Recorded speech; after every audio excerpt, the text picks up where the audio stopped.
So,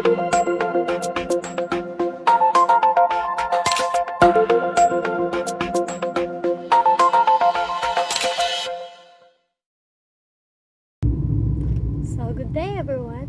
My name is Ana Pico Bigod and I'm the second reporter of our group. So, for our topic today, we will going to discuss about the drainways vent system, or commonly known as the DWV system.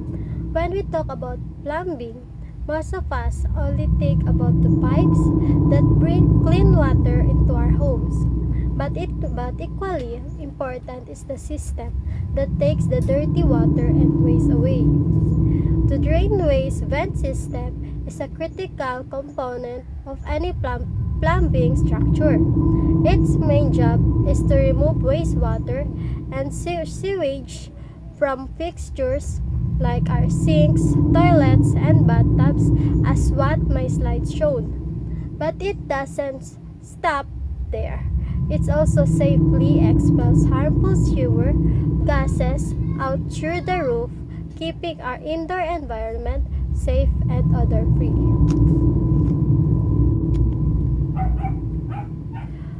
So unlike the water supply lines that use pumps and pressure, this system operates mainly through gravity.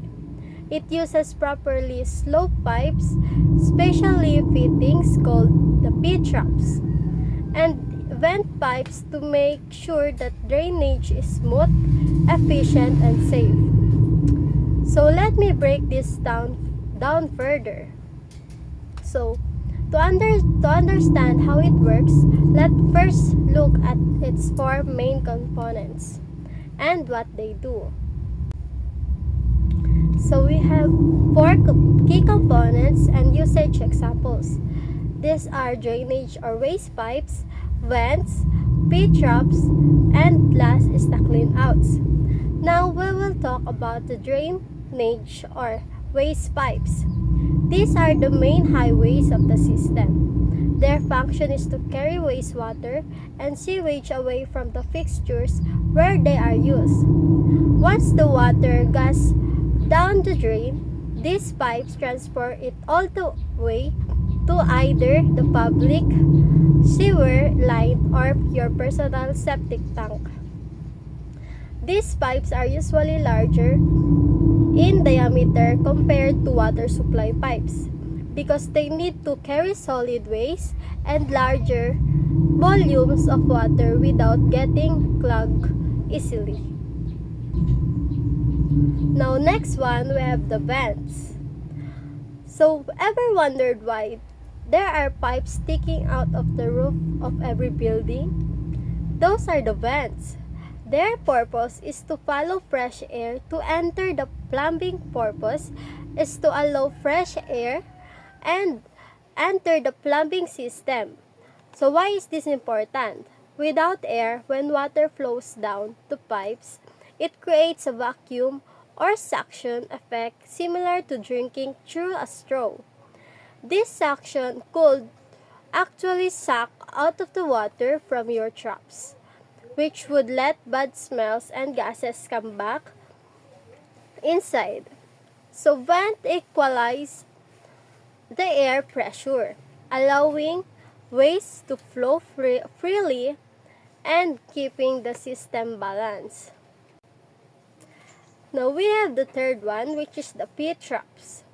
If you look under your sink or behind your toilet, you will see a pipe shaped like the letter U or P. That is the P-trap. This is one of the most important safety features. It always holds a small amount of water inside, creating a water seal. This seal acts as a barrier that prevents dangerous and foul-smelling sewer gases from flowing back up through the drain and into your home or building. It's basically your first line of defense against bad odors and harmful gases. So last one, we have the clean outs. No matter how careful we are, clogs can still happen. That's where clean outs come in. These are special access points installed at various points along the pipes. They have removable caps, and when you open them, you get direct access to the inside of the pipeline. This makes it much easier to remove block edges or perform maintenance without having to destroy walls or dig up the entire pipe system. So, as you can see to the next slide, we have the common application. You can find the system everywhere from household plumbing used in sinks, toilets, showers, and laundry machines up to large-scale system used in commercial buildings, schools, hospital, and also the factories.